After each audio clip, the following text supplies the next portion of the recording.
नेहरू के नाम पर होने में कोई आपत्ति नहीं थी, क्योंकि वो पूरा म्यूजियम केवल पंडित नेहरू पर ही केंद्रित था।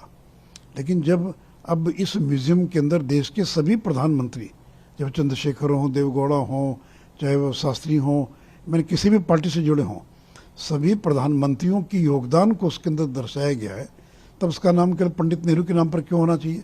इसलिए ठीक ही कहा कि वो कोई नरेंद्र मोदी के नाम पर तो नहीं उसको घोषित किया जा रहा है। तो ये तो पीएम म्यूजियम, प्रधानमंत्री का म्यूजियम, यानी जो भी प्रधानमंत्री उनका ये म्यूजियम है। तो इसलिए इस पर कांग्रेस एक बड़ी ओछी राजनीति कर रही है। उनको अपने जो डायनेस्टी है, जो खानदान, उसके अलावा कुछ दिखाई नहीं पड़ता। इसलिए ठीक ही कहा कि उनको मोतियाबिंद नहीं बल्कि मोदी बिंद हो गया, हर चीज़ के अंदर मोदी फोबिया। अरे भाई, नरेंद्र मोदी ने अपने नाम से थोड़ी इसका नामकरण कर रहे हैं, वो तो सभी प्रधानमंत्रियों को समर्पित है। इसलिए इस पर किसी प्रकार का विवाद उचित नहीं है। नहीं, कैसे रह सकता है? देखिए, एक मंत्री अगर जेल चला गया, अगर एक सरकारी कर्मचारी अगर जेल चला जाता है और 72 घंटे से ज़्यादा अगर जेल रहता तो वो बर्खास्त हो जाता, सस्पेंड हो जाता है। एक मंत्री कैसे रह सकता है? मंत्री है, जेल चला गया, भ्रष्टाचार के आरोप में जेल चला गया। इसके पहले मनीष सिसोदिया ने भी सत्येंद्र जैन को लंबे समय तक बना के रखा था, इनको मनीष सिसोदिया को भी बना के रखा था। तो ये तो कोई मोरलिटी, ये कोई नैतिकता नहीं है कि जो व्यक्ति जेल चला गया, आपको इतना ही लगाव है तो कल जब वो छूट कर आता तो फिर बना दीजिए मंत्री। लेकिन जब व्यक्ति मेन मंत्री जेल में है तो आपकी कैबिनेट की बैठक में कैसे आएगा? बाकी फाइल पर वो हस्ताक्षर कैसे करेगा? तो इसलिए अगर वो मंत्री परिषद से उनको हटाते नहीं हैं तो निश्चित तौर पर राज्यपाल को हस्तक्षेप कर उनको बर्खास्त कर देना चाहिए। ये अधिकार है राज्यपाल का, क्योंकि राज्यपाल ही और शपथ दिलाता है। तो वैसी स्थिति में राज्यपाल को बर्खास्त करने का पूरा अधिकार है। सर, ये दृष्टिकोण लोकसभा में रहेगा, क्या आपकी प्रतिक्रिया है? देखिए, जो परिवारवादी पार्टियां हैं, एनसीपी को, शरद पवार को जो मौका मिला तो पार्टी का अध्यक्ष किसको बने? अपनी बेटी को बना दिया, अपने भतीजे को। तो ये लोग तो परिवार से बाहर निकल ही नहीं सकते। इनके न्यूनतम साझा कार्यक्रम पर कौन भरोसा करेगा, कौन विश्वास करेगा?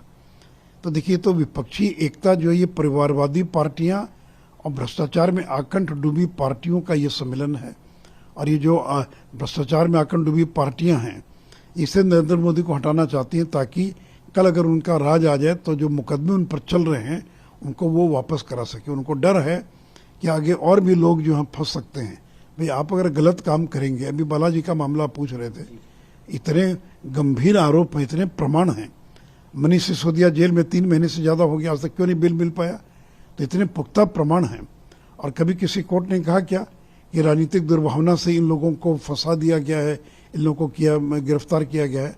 तो देखिए, नरेंद्र मोदी की घोषणा थी, ना खाऊंगा ना खाने दूंगा। तो न खाएंगे ना खाने देंगे। अब अडानी का मुद्दा कहाँ चला गया? रोज जो अडानी अडानी अडानी चिल्ला रहे थे, पूरे संसद के सत्र को नहीं चलने दिया कांग्रेस और विपक्ष के लोगों ने। फिर 1 महीने से एक बार भी अडानी का अपने नाम सुना? कांग्रेस का एक भी बयान आया? भी सुप्रीम कोर्ट ने जो एक्सपर्ट कमेटी बनाई थी, उस एक्सपर्ट कमेटी ने रिपोर्ट दे दिया कि इसके अंदर किसी प्रकार की कोई गड़बड़ी नहीं हुई है। लेकिन ये कोई कार्यक्रम बनाए, उससे कोई फर्क नहीं पड़ने वाला है। नरेंद्र मोदी ने इतना काम कर दिया 9 साल के अंदर कि लोग उसी काम के आधार पर फिर एक बार नरेंद्र मोदी को वोट देगी। सर, इसी पर एमके स्टालिन ने बयान तो इस तरह का बयान। चलिए यार, मैं आप तो स्टालिन साहब को तमिलनाडु में मालूम पड़ जाएगा। तमिलनाडु के अंदर जिस तरह से बीजेपी तेजी से उभर रही है और हमने 25 का लक्ष्य रखा है अपने सहयोगी दलों के साथ, तो उनका तंबू खड़ने वाला है तमिलनाडु के अंदर। इसलिए जो बीजेपी को तमिलनाडु में कमजोर समझ रहे थे, वहाँ भी स्टालिन का तंबू खड़ जाएगा। सर, देखिए, एक ऐसा विधायक जिस पर कम से कम 2 दर्जन आपराधिक मुकदमे चल रहे हैं, जो टेरर है और जिसको कोई एबीसीडी का ज्ञान नहीं है, मुझे पता नहीं पढ़ाई भी कितनी किया कि नहीं किया, वो इस प्रकार की भाषा का प्रयोग करा कि रामचरितमानस को मस्जिद में लिखा गया। ये तो आज तक मुसलमानों ने भी दावा नहीं किया था जो दावा वो कर रहे हैं। तो राष्ट्रीय जनता दल के अंदर तो इसी प्रकार के लोग, चंद्रशेखर जो हैं रामचरितमानस को गालियां दे रहे हैं। तो इनके तो पूरी राजनीति सवर्ण जातियों को, ऊंची जातियों को गाली देकर और इस प्रकार की अपमानजनक बातों को बोलकर, और जो हिंदुओं की धार्मिक आस्था के जो केंद्र हैं, जो प्रतीक हैं, उनके बारे में भ्रम पैदा करना, जो यही उनका उद्देश्य है।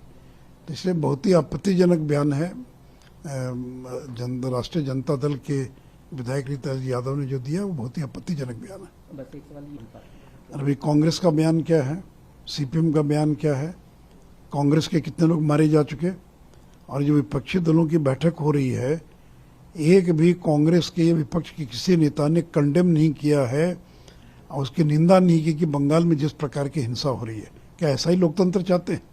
कहते हैं कि लोकतंत्र खतरे में है, और बंगाल में लोकतंत्र की लहूलुहान हो चुका है। अभी तो चुनाव बाकी है, 1 दर्जन से ज़्यादा लोग मारे जा चुके हैं।